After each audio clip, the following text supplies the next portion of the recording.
Olá, amigos. Começamos esse programa Debate Aberto, programa patrocinado pelo Sindicato dos Trabalhadores Bancários de Nova Friburgo, Sindicato da Construção Civil, Sindicato Metalúrgico, dos Têxteis. Temos apoio ainda dos outros sindicatos da nossa cidade, com o intuito de trazer a você o que está acontecendo na nossa cidade e, ao mesmo tempo, a conjuntura desse país, desse estado que está muito confusa. Então, hoje eu estou aqui para bater um papo comigo, nosso amigo, professor Rico, militante social da nossa cidade, também dirigente do Simpro. E aí, Rico, se eu fosse botando as coisas todas, você ser historiador, alguém que tem muito a contribuir para a gente aí no movimento aqui e também no programa. Tudo bem, Rico? Tudo bom, Edil? Parabéns pelo seu aniversário. É verdade.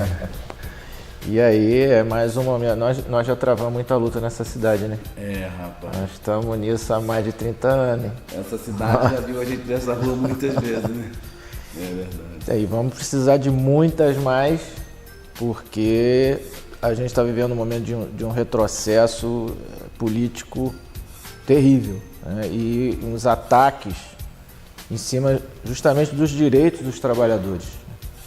Essa crise do capitalismo aí, que veio para ficar desde 2008, os capitalistas querem recuperar os seus prejuízos em cima dos trabalhadores. É a forma que o capitalismo sempre teve de sair da crise, né?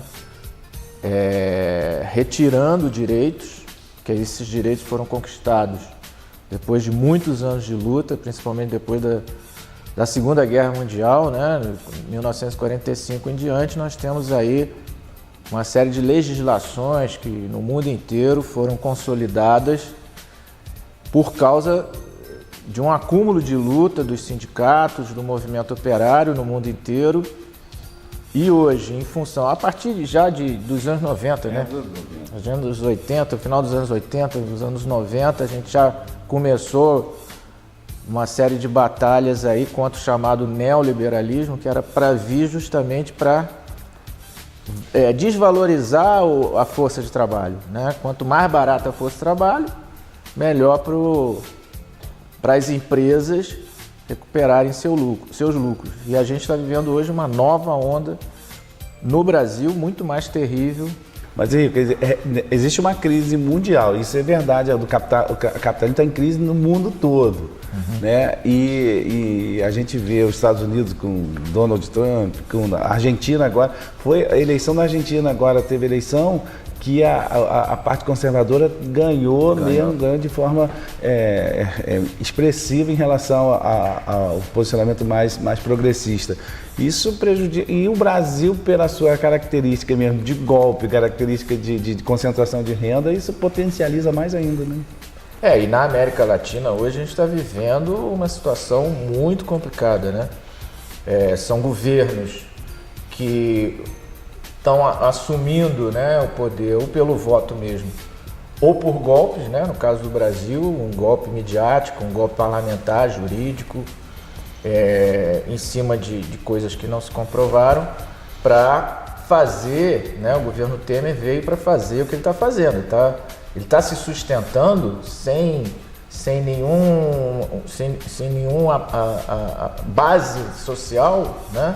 Porque ele tem um Congresso corrupto a seu favor e tem os grandes empresários, os banqueiros, o agronegócio querendo que ele continue para fazer o que ele está fazendo, né? Destruir a legislação social, destruir a legislação trabalhista, destruir os programas sociais que existiam, né? E no restante da América Latina nós temos até a ameaça do Trump em relação à Venezuela, por todos os problemas que a gente sabe que existem na Venezuela, um governo complicado, mas pelo menos desde o Hugo Chávez, uma tentativa de promover melhorias sociais para a população. Nós não podemos de maneira alguma aceitar uma intervenção militar em qualquer país. Não tem. Tem que defender a soberania, né, dos povos, porque isso pode sobrar para a gente mais adiante, caso a gente consiga reverter esse quadro e ter um governo mais à esquerda. Né? A gente tem uma diplomacia hoje do Brasil que é totalmente subserviente a esse entendimento, né? Entendimento de que o soberano nos Estados Unidos ele pode fazer qualquer coisa.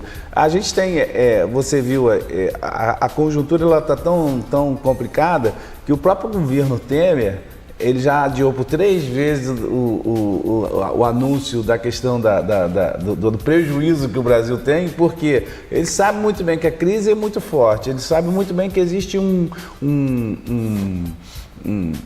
desestruturação até do próprio meio de produção também embolado, né, que criou uma confusão danada. E aí o que acontece? Se ele anuncia que não conseguiu, eles eram a solução do problema. Anuncia, a inflação está baixa, sabe lá como. Mas em compensação a dívida aumentou um monte de coisa. E eles não podem dizer isso porque como é que eles vão dar justificativa para os patrões dele? Como é que ele vai justificar? O patrão te contratou para você fazer um serviço. Uhum. E você não está fazendo, e aí, como é que você dá justificativa? Agora estão apertados. Mas aí no caso, a inflação está baixando porque está caindo o processo produtivo, né? E, bom, ele tem a seu favor o que sustentou ele ultimamente, porque ele estava na tábua da beirada, né? Isso. A gente chegou a assistir a Rede Globo fazendo campanha incisiva para tirar o Temer, já dizendo até o mercado já não quer mais o Temer, o mercado agora está apostando no Rodrigo Maia, mas ele conseguiu se segurar porque ele aprovou de uma hora para outra no Congresso com muita verba, né?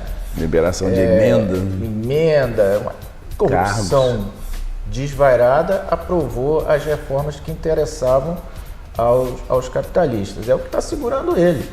Mas é claro, né? A crise continua.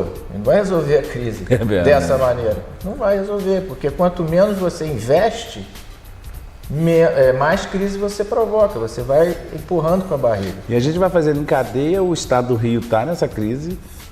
A isenção fiscal que esse governo, nem isenção, a renúncia fiscal que esse governo Cabral Pezão fizeram nos últimos anos, levaram o Estado do Rio à bancarrota, e hoje o Pezão anuncia que vai pagar os salários atrasados. Será? Você acredita nisso? Eu acho que até pode pagar, porque até conseguiu, por uma licitação aí com o Bradesco, um recurso extra, né? Agora, é um absurdo, né, que continue a ter isenção ou renúncia fiscal, né? Ele anuncia ao mesmo tempo que está, vamos ver se vai pagar mesmo, os salários atrasados, uma licitação para jatinho, né, para ele ficar andando para lá e para cá no estado do Rio e sabe lá para onde. Quer dizer, é um escárnio, é um descalabro, a gente está vivendo uma situação que esses caras não têm mais nenhuma cara de pau, não tem vergonha para fazer o que fazem, né? Fazem já de forma mesmo aberta. Durante a votação lá da reforma, contra a aceitação pelo Congresso da denúncia da Procuradoria-Geral contra o Temer, os deputados que receberam verbas foram para as redes sociais festejar, receberam não sei quantos milhões. Pô, o cara tinha que ter vergonha de falar um negócio Aquele desse. cara, Valdemar, se eu não me engano, que tatuou o nome do Temer no ombro. Eu vi uma reportagem esse dia na televisão, acho que foi ontem na televisão, estava dizendo que na TV aberta, dizendo que ele tem uma ONG que recebeu 200 e tantos mil reais do governo para fazer incentivo na questão de canoagem lá no Pará. Até hoje o dinheiro não apareceu. E o cara tá lá com o Temer bonito falando lá e soltando, fazendo. É um escárnio mesmo, é um desrespeito à população em geral. População sofrendo com saúde precarizada. Se o ministro da Saúde quer apresentar planos de saúde baratos, mas planos de saúde que não vai, né, a população na verdade não vai ter acesso a nada, vai pagar por um troço que não existe. É verdade.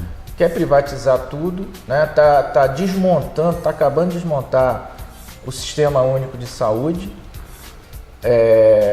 Na educação, as universidades federais à míngua, aqui na UERJ, aqui no estado do Rio de Janeiro. Em greve. A UERJ, pelo plano do Pezão, ela vai ser fatiada.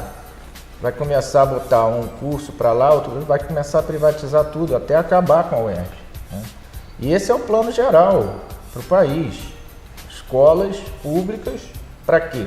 Né? Você que se vire para pagar a sua escola, para pagar a sua saúde, e nessa é que nós vamos cada vez mais para o buraco, se não houver reação. Nós temos aqui em Friburgo o Fórum Sindical, você faz parte do Fórum Sindical Popular, a gente tem o Fórum Sindical Popular e é uma trincheira de enfrentamento que a gente criou lá em 2011 e pela tragédia, e de lá para cá ele teve que se adequando à realidade.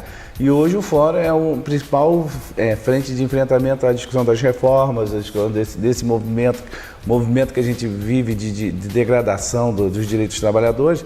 Então nós temos agora, no dia 17, quinta-feira, né, nós temos uma reunião do Fórum, estamos convocando a todos os militantes sociais dessa cidade, sindicatos, partidos, da sociedade civil a participar, porque nós vamos construir a partir do dia 17 uma agenda em relação às reformas, tanto a reforma trabalhista, que é uma discussão da contra-reforma, e a reforma previdenciária e também a lei dos gastos, aquelas 20 anos de gastos. A gente tem que discutir isso com muita profundidade, então a gente está convocando a todos a participar.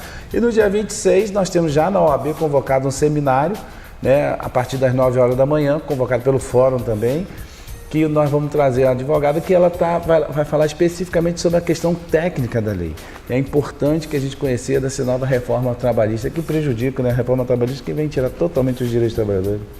Acaba com diversos direitos, como a gente falou, para baratear a força de trabalho e para recuperar os lucros dos patrões.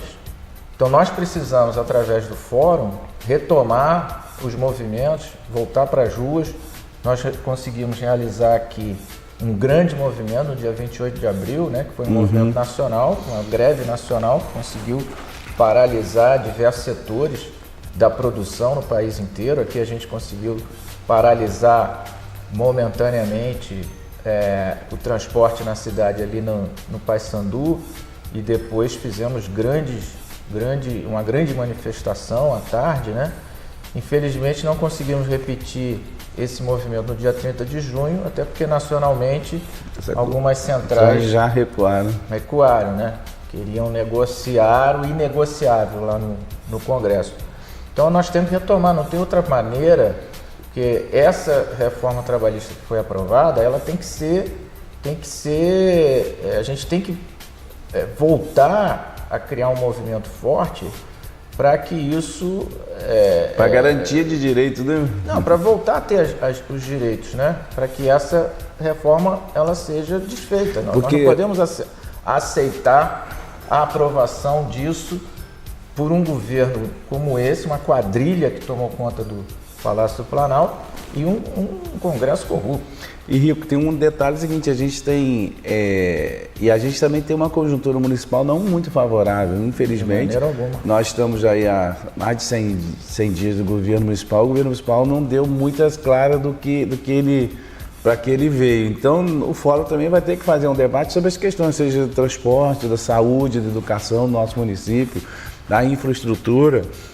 A cidade está abandonada em algumas áreas e a gente precisa de voltar a esse debate. Então a gente chama a todos os agentes políticos, né, que tenham consciência de mudar essa cidade, a gente possa convocar você para o dia 17, a partir das 17 horas. A gente vai ao intervalo. No segundo bloco nós vamos aproveitar a presença do Rico aqui, que nós vamos conversar basicamente sobre a questão do Conselho Municipal de Educação. A gente vai ao intervalo e volta já já. O Sindicato dos Trabalhadores da Construção Civil do Norte Fluminense oferece convênios com clínicas médicas, odontológicas e atendimento jurídico. E ainda temos convênios com radiologia, aparelhos auditivos e exames laboratoriais. Além de cursos de informática, inglês, faculdades e até para aluguel de carros. Para o seu lazer, disponibilizamos para você o convênio com a colônia de férias do Sindicato do Vestuário. Sindicalize-se. Venha nos fazer uma visita. Rua Arizão Pinto, 91, Centro, Nova Friburgo, 2528-7314. E Rua Padre André Boaventura, 19, Cordeiro, 2551-1212. Acesse também nosso site www.stic.com.br. Sindicato da Construção Civil. Juntos somos fortes.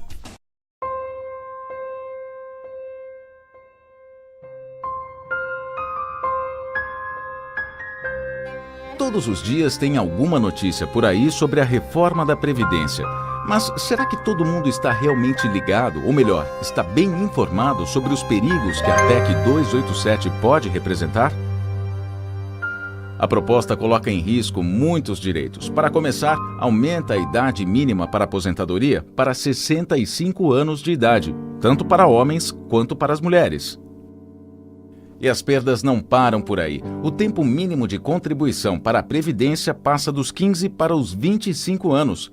Só que contribuir o tempo mínimo não garante o recebimento completo do benefício. A contribuição de 25 anos dá direito a apenas 76% do benefício.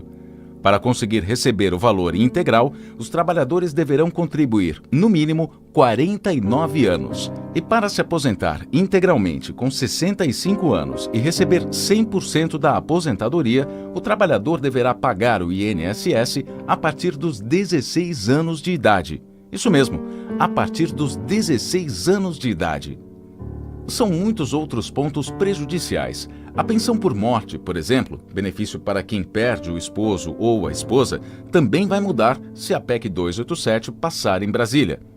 O valor da pensão não será mais integral, caindo para 60% do valor, mais 10% para cada dependente. Também não será mais possível receber junto à pensão e à aposentadoria. Vai ser necessário escolher entre um dos dois. Mas será que pode ficar ainda pior? Pior é que pode. A proposta prevê que a idade mínima de 65 anos pode ser ampliada e pode ter mudanças na regra sem precisar nem votação no Congresso se houver aumento na expectativa de vida da população. A reforma da Previdência ainda depende de aprovação no Congresso Nacional. É possível virar este jogo, mas a mobilização de cada cidadã e cada cidadão neste momento é fundamental. Diga não à reforma da Previdência.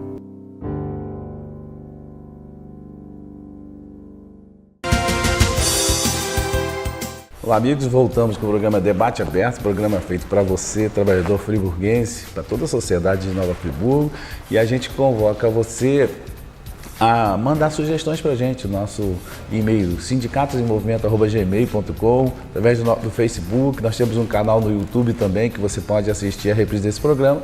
Então é importante você participar e mandar críticas, sugestões. A gente agradece aos sindicatos bancários, do Texto, da Construção Civil, do Metalúrgico, né, e os demais sindicatos da nossa cidade que dão apoio a esse programa. No primeiro bloco a gente falou um pouquinho sobre a conjuntura. Eu estou aqui com o Rico, o professor Rico, que é do Simpro, né, do Partido Comunista também, tem tem atuação na nossa cidade há muito tempo, né, que a gente estava falando no início, nós já estamos há muito tempo nessa luta. E aí falamos um pouco da conjuntura dessa crise que rola em tanto o Estado, o Brasil e o município também não está fora. Mas aí, Rico, quero ver você aqui também que nós teremos a eleição para o Conselho, a eleição para a presidência do Conselho Municipal de Educação. Então eu queria primeiro que você falasse um pouquinho do Conselho e a questão dessa eleição, qual a importância, né, dessa participação sua e da Mariana nessa eleição. Edil, o Conselho Municipal de Educação é um órgão que faz parte do Sistema Municipal de Educação. Dentro do sistema tem também o próprio município, né, o próprio executivo, através da Secretaria Municipal de Educação. O Conselho é um órgão autônomo, né? Dentro do Conselho participam diversas representações da nossa sociedade. O governo também, né? O Conselho, ele formula as políticas de educação no município, ele normatiza, né? Ele cria as normas, ele delibera sobre, não sobre legislação, mas envia propostas para o legislativo, né? Mas, fundamentalmente, nós temos diversas deliberações sobre o funcionamento da educação infantil e dos primeiros anos do ensino fundamental no Brasil. O município é o responsável pela educação infantil, o Estado principalmente pelo ensino médio, mas também, né, até alguns anos, havia escolas mantidas pelo Estado que cuidavam até da educação infantil, mas o Estado já está largando mão de tudo, né? O Estado não e quer está nada. querendo empurrar o ensino fundamental para o município.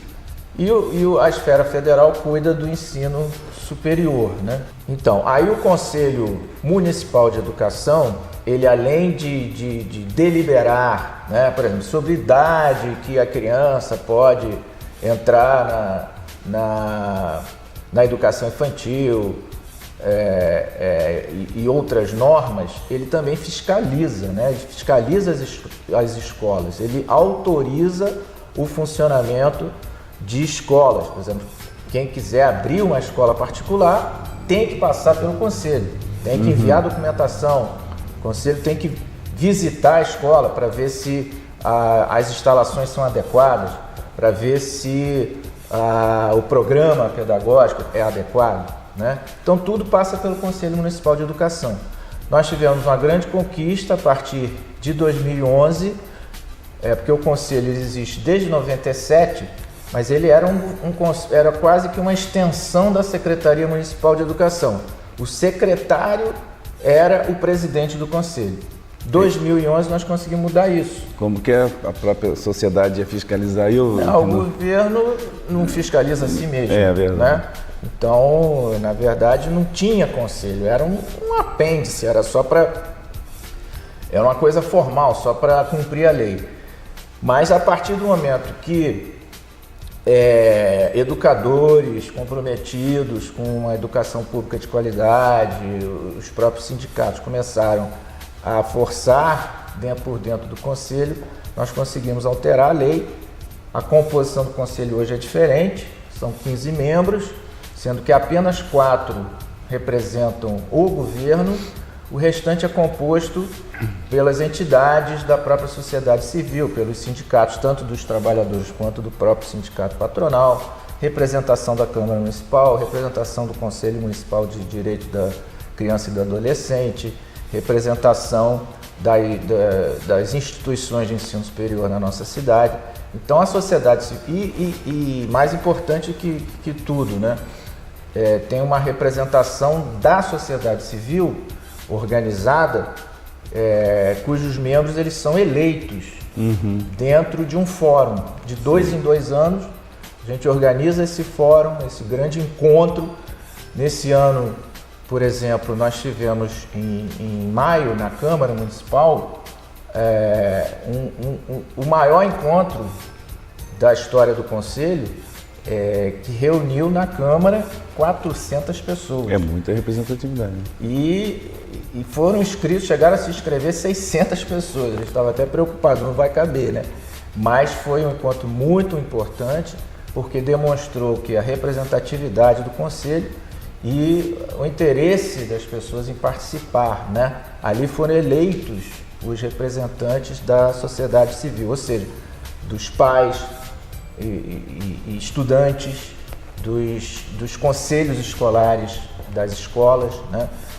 E então nós temos essa representação hoje que é muito maior em relação ao que existia da própria sociedade civil. E é fundamental que o conselho, eu sei porque eu fui vereador e eu lembro na época que a gente criou a lei orgânica, a gente que estabeleceu, nós trabalhamos a lei orgânica, decidiu estabelecer uma administração mais participativa, que teria os conselhos, tem o Conselho de Educação, Conselho de Cultura, Conselho de Saúde. Eu tenho percebido que os mais atuantes são o Conselho de Educação, o Conselho de Saúde também tem uma atuação importante. Por essa característica, que ele envolve a sociedade, né? Porque os outros conselhos, às vezes, ele é técnico direto, cultura, não o pessoal da cultura, que às vezes não envolve a sociedade, ele fica mais restrito a um nicho. Já o Conselho de Educação, o Conselho de Saúde, ele é amplo e ele acaba tendo esse espectro maior no sentido de a sociedade participar. Então ele tende e tem que ser mais independente, né? Completamente independente do governo.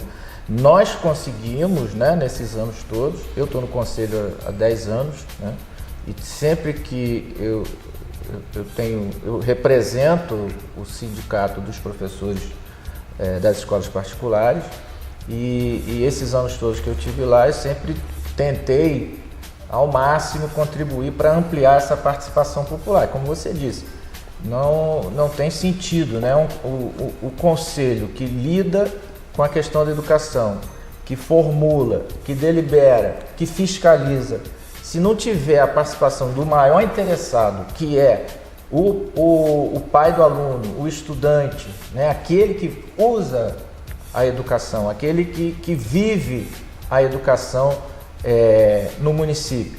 Se ele não puder influir, se ele não puder dizer o que está acontecendo, está errado assim, nós precisamos mudar nesse sentido, não adianta. Né? A gente é testemunha disso, que muitas das políticas que hoje tem, por exemplo, eleição de diretor de escola, participação da sociedade na gestão da unidade escolar, isso tudo é fruto dessa militância de vocês na construção desse conselho independente, não é verdade? Você lembrou bem, uma grande conquista também nesse período todo foi a escolha de diretores nas unidades da rede municipal. Durante muitos e muitos anos a gente sempre via aquela indicação, né, do político, do prefeito, do vereador. Quer dizer, isso a gente conseguiu de alguma forma, ainda tem muita coisa para melhorar, né? Infelizmente a Câmara Municipal acabou aprovando uma mudança na lei permitindo a reeleição eternamente dos diretores. A gente queria uma coisa diferente para garantir uma alternância dentro da direção da escola, mas já é um caminho para ter a participação da comunidade escolar também na tomada de decisões. Então, esse eu acho que é o caminho que a gente pensa para tudo, né, Edil? A gente já faz essa luta há muito tempo. No caso do Conselho Municipal de Educação, a gente sempre batalhou muito para que os sindicatos dos trabalhadores também tivessem participação, porque os trabalhadores de Nova Friburgo são aqueles que mais precisam da rede municipal, das creches, né? Então é uma luta que a gente continua travando. Lá no vestuário é uma das pautas do sindicato de vestuário, é a questão das creches, né? São 90% de mulheres. E na sua grande maioria, os filhos às vezes ficam na casa de um parente, ficam na casa de um, porque não tem creche ainda para todo mundo, né? É uma luta que, por isso, o sindicato do vestuário sempre apoia a ação do conselho. E a gente tem, né, obrigado muito, houve uma expansão das creches, né, no município, mas nem sempre da forma mais adequada, né? Algumas instalações não adequadas para as creches que foram criadas, mas já houve essa expansão. Mas ainda há muito que expandir, porque tem carência, né? Mas aí, tem necessidades da população. A gente vendo essa atuação de vocês no conselho, né, você como presidente do conselho e também de outros conselheiros, vê com que isso também incomoda também o poder, porque obviamente que à medida que você tem um conselho autônomo, desenvolvendo as suas ações, apontando políticas para o Secretaria de Saúde, de educação. Então, a saúde também precisa, né? Também, muito. Aí incomoda. Então, tem a eleição agora para a presidência do Conselho. E aí você e a Mariana estão concorrendo por uma chapa Autonomia, justamente para ter autonomia no sentido de ação. E existe já uma certa resistência por parte do governo, né? Setores do governo, a gente não pode nem dizer que foi o governo, nem o secretário atual que acabou voltando ao governo já depois do processo iniciado, montaram uma chapa, né? E a gente tem a preocupação de que, caso essa chapa seja eleita, o Conselho perca a sua autonomia, porque, como a gente estava falando, como é que um governo vai fiscalizar a si mesmo? Bom, a nossa chapa, ela tem uma proposta clara de manter essa ação de independência, né? E até mais incisiva, de reunir mais os sindicatos, de reunir mais a população, né, a representação da nossa população, para acompanhar o dia a dia das escolas no município, né? E eu estou, como eu falei, no conselho já há 10 anos, eu cheguei a fazer parte da primeira chapa, né, que foi eleita quando acabou aquela coisa de ser o secretário, né, municipal de educação, presidente e vice agora são eleitos por dentro do próprio conselho, são os conselheiros que elegem, né, que participam da votação, mas é importante que a sociedade saiba o que está acontecendo, porque isso extrapola o próprio conselho. Não tudo bem que é uma eleição interna ao conselho, mas envolve os interesses de toda a nossa sociedade, né? Então eu fiz parte da primeira como vice-presidente, depois teve outra direção, eu voltei à presidência a partir de 2015 e agora temos a possibilidade de reeleição. A Mariana Polônio Paixão faz parte da chapa como vice, ela é representante do Conselho Escolar da creche Vovó Júlia de Olaria. Ela foi a conselheira mais votada nesse fórum que eu falei, que teve participação de 400 pessoas na Câmara Municipal. Ela teve a votação mais expressiva, justamente pela fala incisiva que ela teve, né? Ela ali já defendeu que os pais, a comunidade escolar deve participar diretamente, né, dessas tomadas de decisões em relação à política pública de educação no município, e que o conselho seja totalmente independente do governo. É isso que a gente quer. Então, para a gente, nosso tempo é curto aqui, né, mas para a gente ser mais claro, então a eleição é quinta-feira agora, dia 17 também, mas 1h30 da tarde. O conselho fica na rua Luiza Carpenter, ali no Paissandu, uma ruazinha sem saída, tem a José Tessarolo dos Santos, ela fica bem no meio da José Tessarolo, à direita, e ali tem o Conselho Municipal de Educação. Outra conquista nossa também, porque o conselho funcionava numa salinha dentro da Secretaria Municipal de Educação, era complicado, então a gente conseguiu também essa independência em termos de sede, né?